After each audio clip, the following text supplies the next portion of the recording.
Welcome to Relation Tales. Please like this video and subscribe Relation Tales. We're grateful for each and every one of you. Let us know where in the world you're tuning in from. We'd love to hear from you in the comments. Let's begin. Cole Bennett lived by patterns. As an operations lead who rebuilt broken warehouse schedules for a living, he believed there was always a rhythm to things, deliveries, payroll, morning coffee, even love. For years, his marriage to Tessa Monroe fit neatly into that rhythm. 6:30 a.m. coffee, a shared commute playlist that never made it past track 5 because they'd talk instead, and a check-in text at lunch that always ended with a corny emoji. It wasn't glamorous. It was steady, and steady had been enough. Until it wasn't. The first crack was small. Tessa started lifting before work, but her gym shoes stayed spotless, and her ponytail never left that faint kink a real workout gives. She picked up a new fragrance, something warm and smoky, that didn't match the bottle on her dresser. Her laugh changed too, landing in a higher register, like she was auditioning to be someone else's favorite voice. Cole didn't lunge at conclusions. He took notes in his head instead. On Tuesday nights, spin class lasted exactly 1 hour and 45 minutes, except the class schedule online said 60. Thursdays became trainer days, but there were no receipts, no check-ins on the gym app, no soreness when she stretched. And when he leaned in to kiss her hello, Tessa angled her face, offering him a cheek instead of a mouth, like a polite stranger in a hallway. He stayed kind. He cooked. He cracked dumb jokes that used to make her snort. He asked about her day and listened like it mattered, because once it had been the most important thing in his world. But kindness didn't blind him. It sharpened him. It made him ask a quiet question he hated. If I love her, do I protect the version of us I want, or the truth we actually have? On the third week of new routines, Cole made his decision. He didn't rage. He prepared. He reviewed their doorbell footage. Not obsessively, just enough to notice that Tessa sometimes left with her gym bag and a change of heels. He cleaned the garage and, accidentally, left a microfiber cloth near the shelf where their spare license plates and car wash stuff lived. He bought a new media stick for the TV in the living room and tested the screen mirroring feature, syncing it to the home camera system he'd installed after their neighbor's break-in. The system had always been about safety. Now, it was also about clarity. That night, while Tessa scrolled her phone on the sofa, Cole asked, "How's your trainer? You like him?" Tessa said quickly, eyes still on her screen. "Harper. She's great." "Nice. What'd she focus on?" Tessa paused a beat too long. "Core. Lots of core." "Sounds tough." Cole smiled and took a sip of water to keep his mouth from doing anything reckless. He watched her reflection in the blacked-out TV screen, posture rigid, thumbs typing fast, a smile she didn't aim at him. His chest hurt, not with anger, but with that cold realization you feel when a beloved song hits an off note and never finds a melody again. He went to bed early and lay awake, counting breaths, counting facts. He still hoped there was another explanation: stress, anxiety, a friendship she didn't know how to explain. He would have accepted almost anything that wasn't a betrayal. But hope without proof is just a stall. And Cole, for all his tenderness, refused to be a stalled man. The next morning, he leaned into routine with a precision that felt like armor. Coffee at 6:30.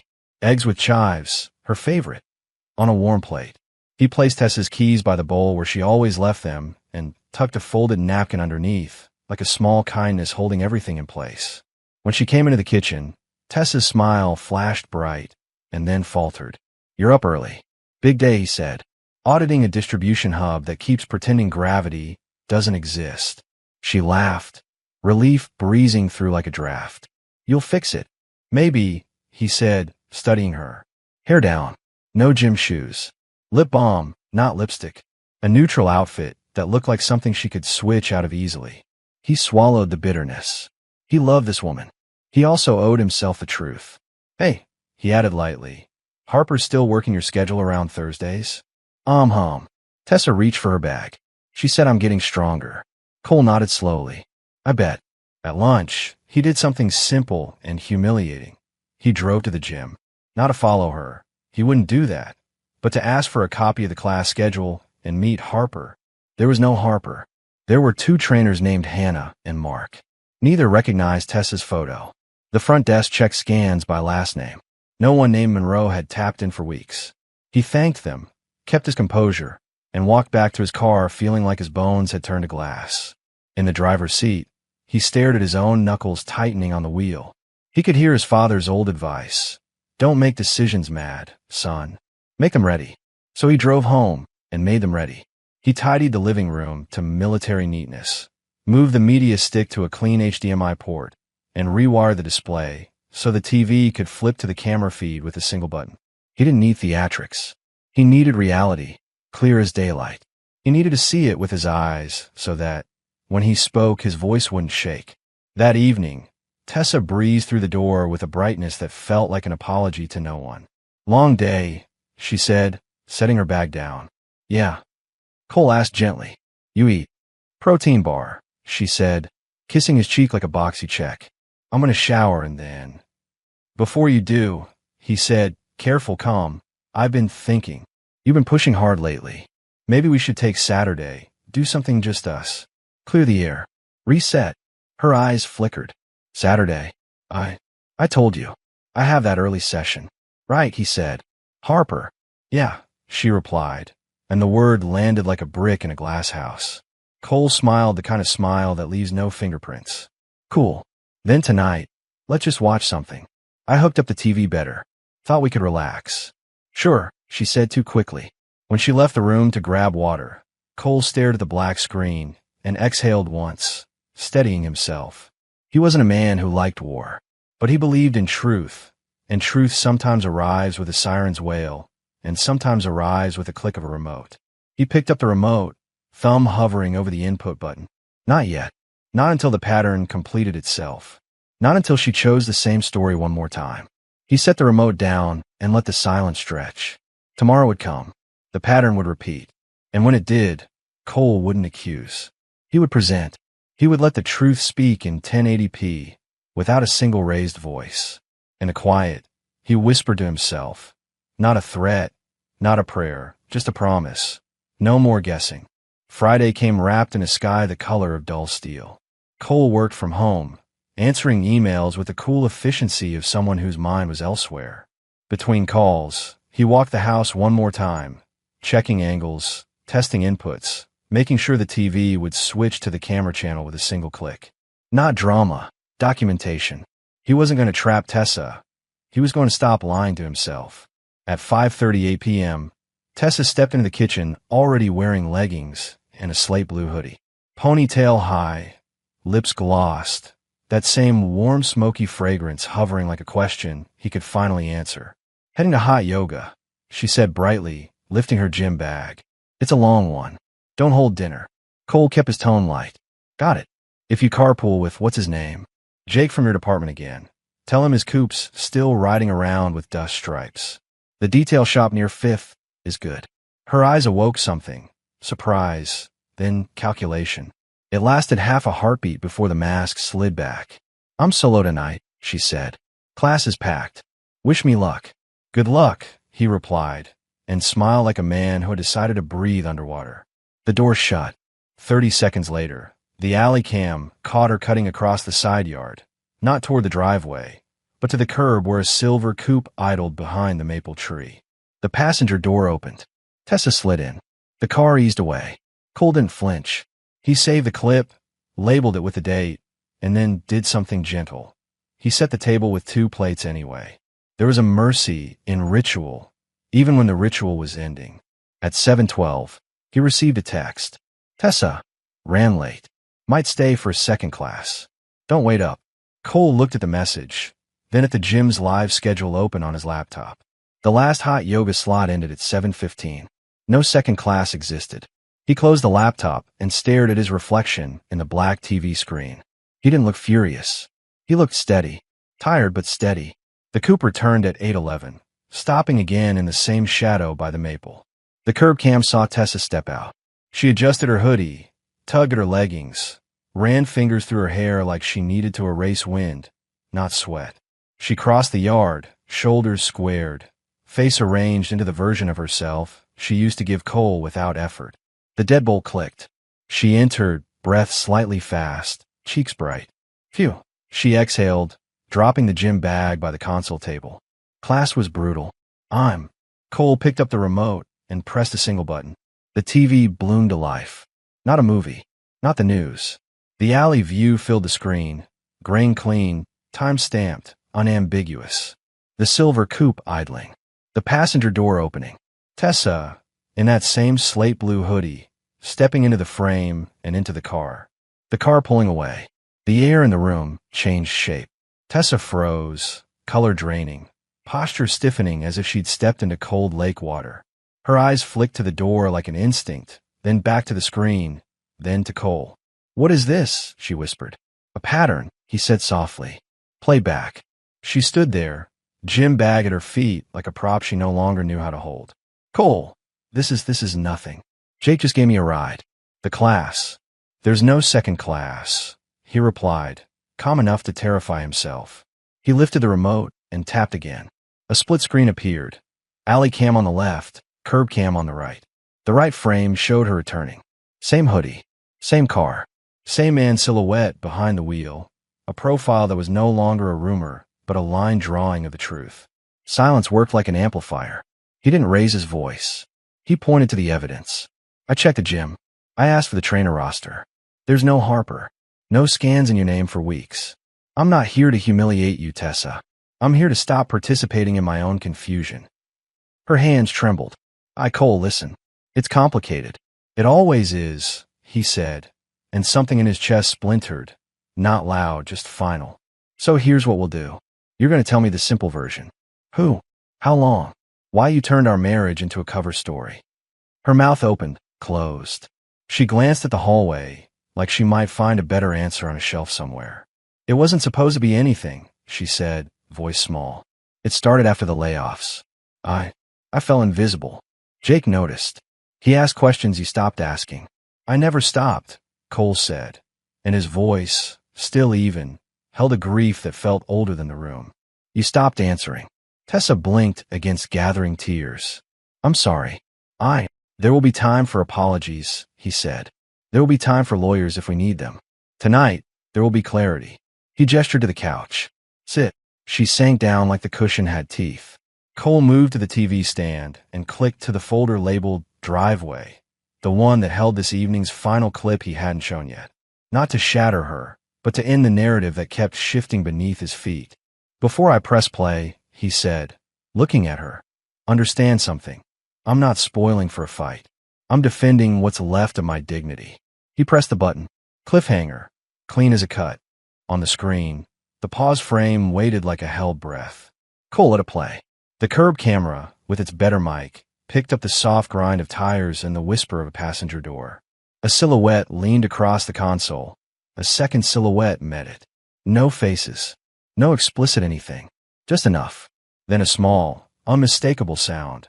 Her voice, low and rushed. "Thanks, Jake." Tessa flinched like the name had weight. "Cole." He muted the TV. The room sounded bigger without the evidence, as if the house itself wanted distance from the conversation. Cole remained standing, hands loose at his sides, voice even. "I didn't guess," he said. "I confirmed. I checked the gym schedule. I walked in and asked for Harper. There is no Harper. And that car? It's the silver coupe from your department's parking row, the one with the crooked front plate. You mentioned it once when you complained about his driving." She swallowed. "It wasn't. Cole, it didn't start like this. After the layoffs, I felt small. He just talked to me. Things escalated, and I didn't know how to climb back down." "You did know," he replied, not unkindly. "You just chose not to." Tessa looked up, eyes rimmed pink. "Are you going to scream? Throw things? Call me names? I deserve it." "No," Cole said. "I won't become something I'm not to match a choice you made. Here's what's going to happen instead." He pointed to the coffee table, where a plain folder lay open, neat as a checklist. House inventory, copies of camera timestamps, and a simple plan. "Tonight, you'll move to the guest room. Tomorrow, we'll contact a counselor or a mediator, your choice. If you want to try to fix this, you'll be honest and completely transparent. If you don't, we'll separate like grown-ups who once loved each other and refused to destroy what's left." Tessa pressed her palms against her knees, fingertips white. "I never wanted to hurt you." "But you did." Cole said, one steady breath at a time. And now I need to protect the part of me that believed we were a team. She nodded, tears finally falling. Oh, I'll cooperate. I'm sorry, Cole. I don't expect forgiveness. You won't get performance, either, he said. Just truth. He picked up the remote, changed inputs, and brought the TV back to the calm glow of a screensaver. The drama had done its job. No shouting. No spectacle. Just a clear end to a crooked story. Tessa drew in a shaky breath. What about Jake? Cole glanced at the folder again. A second tab sat beneath the first, Ripple Control. He's not my priority, he said, but he is a factor. You work with him. Office rumors ruin people, and I don't intend to be cruel. That said, I won't be your cover. We're not staging false alibis or cute gym check-ins anymore. If anyone asks me for truth, I'll answer it. She wiped her face. His fiancée, Lauren, she doesn't know. Cole's jaw tightened, but he didn't fist his hands.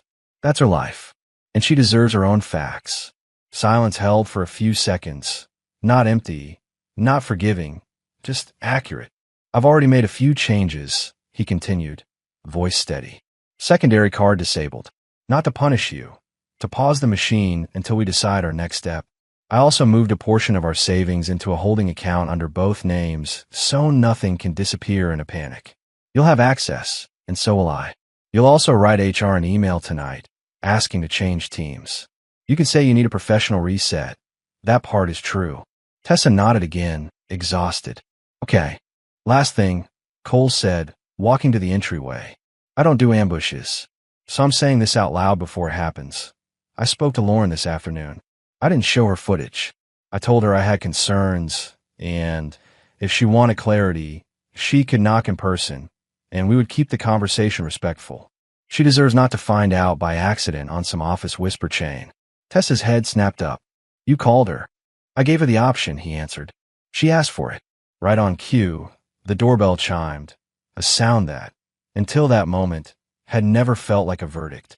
Tessa's breath hitched. Cole, please, don't humiliate me. We're past humiliation, he said quietly. We're in truth. He opened the door to a woman in a cream coat, face pale but set, late 20s, neat bun, a small tremble in her hand that she smoothed by gripping her purse strap.